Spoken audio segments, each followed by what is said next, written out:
եւ Գյումրու ընտրությունը, Փարաքյարի ընտրությունը, դա այն ապտակն էր, որ հայ ժողովուրդը տվեց նիկոլական տականքներին, երբ Մանվել Գրիգորյանին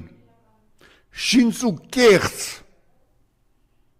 կեղծ հեղինակազրկող կադրերով ազգային ժողովի այդ վիժվածք պատգամավորը, որը իր կնոջ հետ դա արեց, Վանեցյանն է ասել, որ ինքն է արել, երբ ասում է հպարտ գյումրեցիները պետք է պատասխան տան,